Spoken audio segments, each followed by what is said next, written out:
During the 1870s, when Dhanam, which is Balasaraswati's grandmother, was a child, the family was obliged to auction the house on Natu Pillai or Coyle Street to pay creditors. They eventually moved to a rented portion of a house at 27 Ramakrishna Street, several streets away, but still in crowded Georgetown, then known as the Blacktown section of Madras. It is not certain if the family moved to that home before or after Dunham's mother's death in 1880. The family lived together, and in various combinations, they may not have always had a home. Sundramal, who is Balasaraswati's great-grandmother, is said to have lived for some time, presumably with her daughters Dhanam and Rupavati, who both became distinguished performers, on the grounds of the Hindu Theological School on Mint Street in Georgetown. The house on Ramakrishna Street was the first home that Balasaraswati lived in.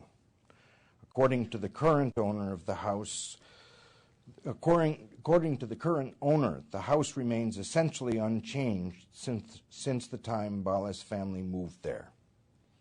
The family left the home in 1938, but even today the owner's family remembers that their tenant was a famous musician and that the rent paid was 7 rupees.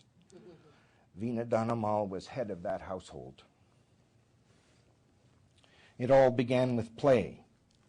As a child just old enough to walk to the door of Dhanamal's home, Bala was fascinated by a beggar who stopped regularly in front of the house on Ramakrishna Street, dancing wildly, chanting rhythmic syllables like those recited by a Natavanar mirroring a dancer's footwork.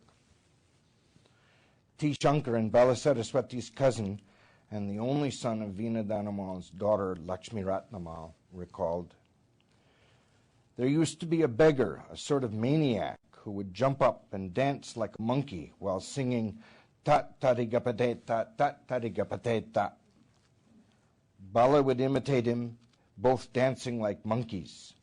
All of us tried to snub him, but the beggar could not be turned out. It meant a few coins for him.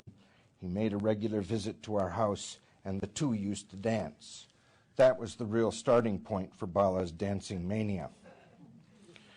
Years later, Bala wondered, somewhat whimsically, whether the beggar had been an enlightened yogi with supernatural powers who could appear in disguises, as did Shiva in the form of Kankalamurti.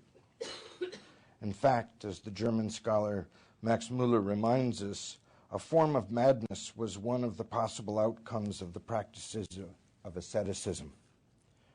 Certainly everyone in Balasaraswati's family recognized the wisdom of the beggar's choice of houses to seek a dance partner. "It may be true that I had dancing in my blood, as they say," Bala recalled.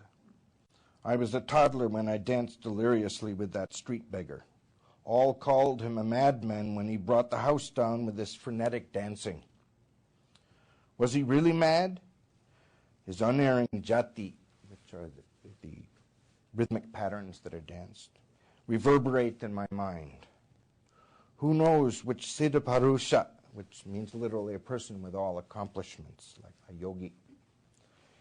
Who knows which Siddhaparusha he was?